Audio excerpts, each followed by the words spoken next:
Hey, so do you find yourself feeling depressed because of social anxiety? And you're wondering, is it normal to feel this way? Okay, so if that's something you're struggling with, you're in the right place, because in this video, I'm gonna help you understand why social anxiety leads to depression, okay, how it's related, and then how to break out of this stagnation, how to break out of this feeling like you're stuck because of social anxiety, and to move through this depression and get that forward momentum in your life again. Okay, so let's not waste any time. Let's dive into this right now.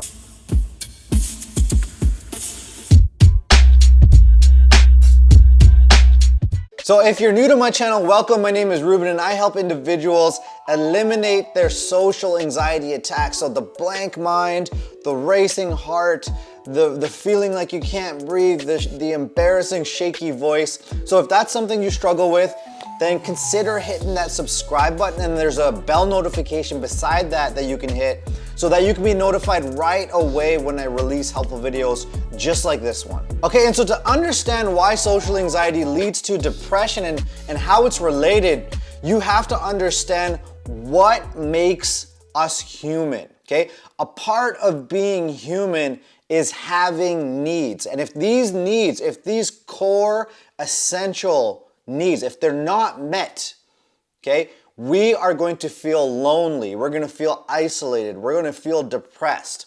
We're going to feel stuck, okay? We're going to feel despair, okay? If these essential human needs are not met. And today I want to make you aware of 6 essential human needs, okay? And these are across cultures, gender.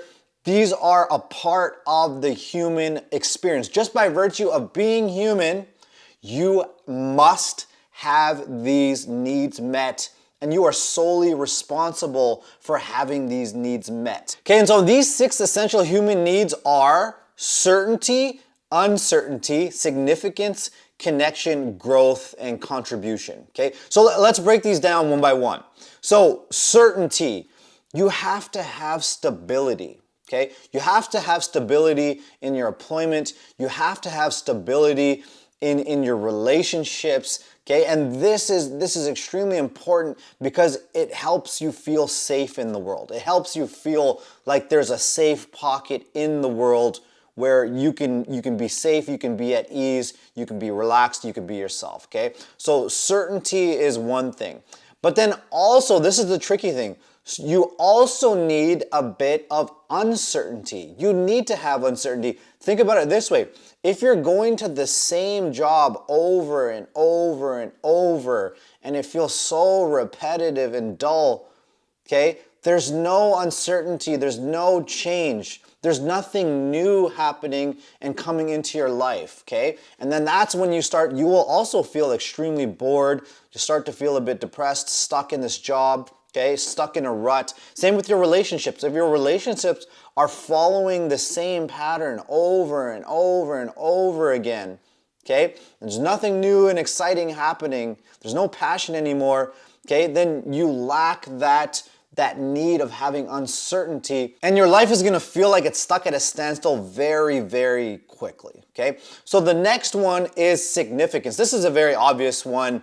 We, as humans, we all want to feel important. We all want to feel significant, okay? And it's like Oprah Winfrey said, Oprah was so successful because she knew the sentiment. She had the sentiment that every single human being, they want to know.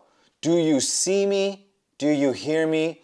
Is what I have to say, does it mean anything to you? Every human being has this need. Okay, so we all want to feel important, we all want to feel needed, and we all want to feel like what we do in the world actually matters, okay? So let's move on to the next one. The next essential human need is connection and love, okay? There's a very obvious one, but we are wired this way. Humans are wired to be social creatures, okay? And we all seek to be seen and heard and understood. And in my opinion, you have to have at least one person in your life that truly gets you on a deep, deep level. We are all craving deep, deep intimacy. And I'm not talking about only romantic relationships, deep, deep intimacy in our closest relationships to us, okay? So it's very important to have that one person, at least one person that gets you, that's a witness to your life, and then also to have fellow travelers who are on the same journey and who are on the same path that you can share your life's journey with. The next need is the most important. I'm gonna get into why it's so important in just a little bit, but it's growth, okay? Growth. We have to feel like our capacities and our capabilities are increasing. We're all moving, all humans are moving towards increase and expansion, okay? An increase in our capabilities and our capacity to love in our relationships, in our capabilities, in our careers. We all want that forward movement, okay? And if there's no forward movement, again, guys, you're gonna start to feel very, very stuck, very depressed very quickly. And I'm gonna talk about exactly why in just a bit. But before I do that, let's just talk about this last one, which is contribution. We all wanna be a part of a bigger picture. All humans have this need here. Very important that we want to contribute to something greater than ourselves. We do not go through life only serving our own needs, okay? We need to serve other people. We need to serve a greater purpose. We need to serve greater causes out there. Okay, so remember, we're social creatures.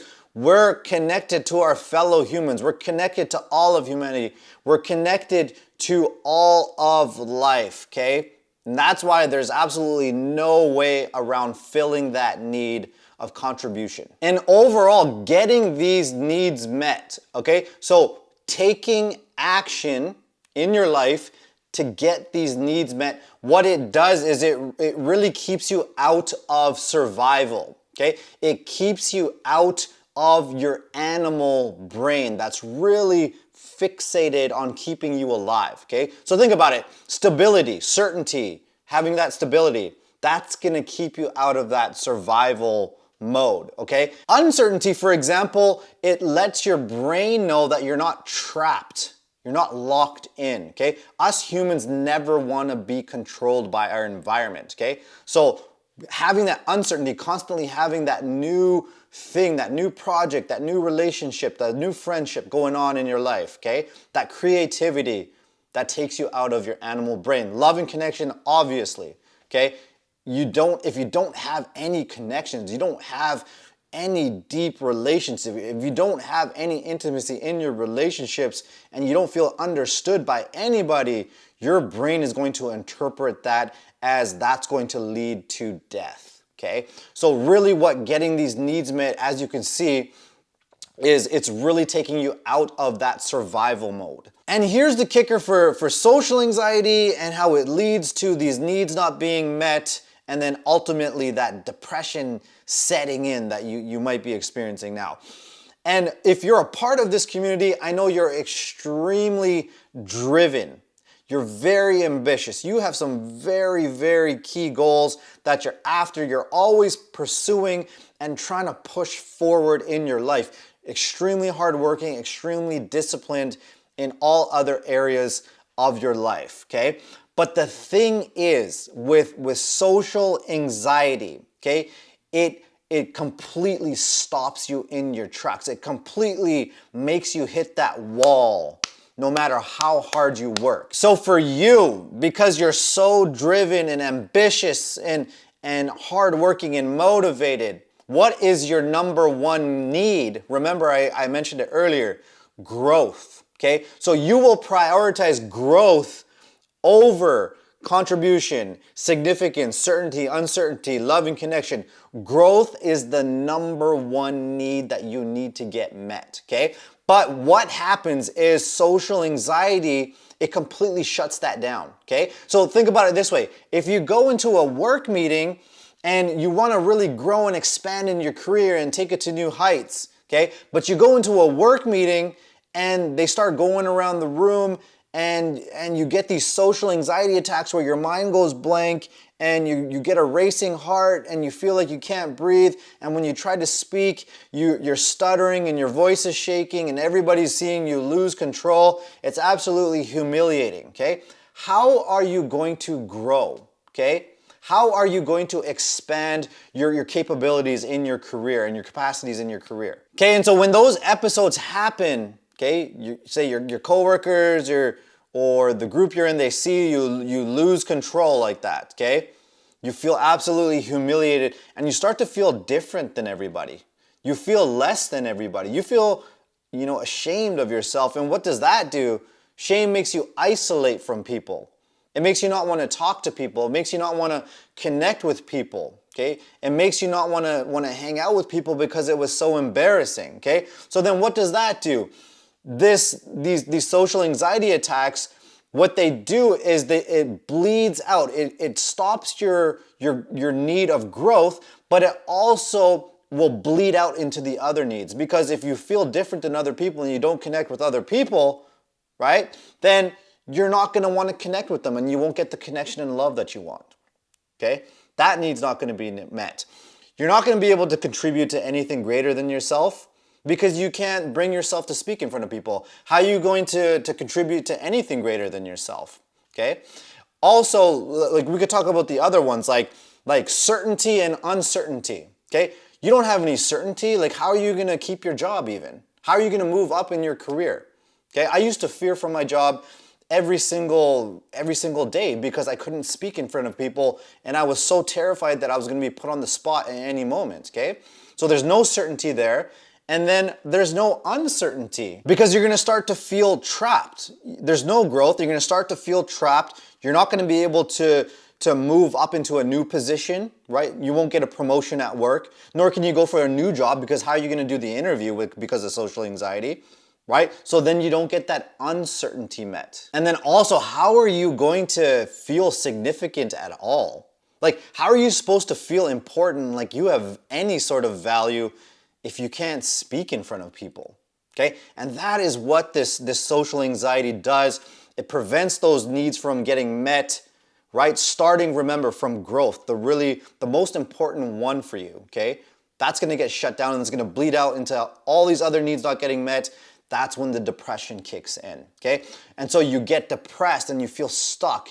And this gets so painful after a while, your life starts to flash before your eyes, so then you get motivated again, okay? So then you'll oscillate back into being motivated, working hard, being disciplined, getting back on the horse, but then another social anxiety attack happens, okay? Another episode, another humiliating experience, okay?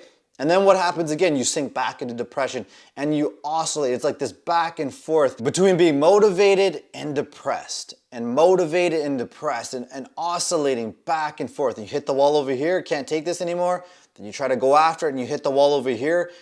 You can't speak in front of people, okay? So it's this really disheartening and discouraging journey that social anxiety puts you on. So the key is to tackle those social anxiety attacks, okay? To really get down to why is your mind going blank? Why are you getting those heart palpitations and that feeling like you can't breathe? And why is your voice shaking like a little child, okay?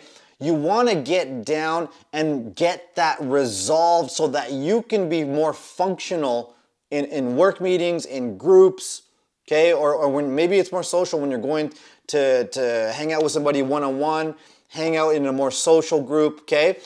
That is extremely important because you want to be functional, okay? You want to be able to take that action to get those needs met, okay? So most importantly in the work meetings and in your career, right? But also to get that love and connection, which is extremely important as well. Getting that love and connection met through taking those actions, but you can only take those actions if you're functional. You can only take those actions with a sound mind and not having to be paranoid that you're gonna go on to this full-on socially anxious episode and worry about your anxiety getting exposed and people are gonna find you out, okay? That is absolutely exhausting. Okay, and if you wanna learn more, I highly recommend you download your free guide. I'm gonna link it below the video.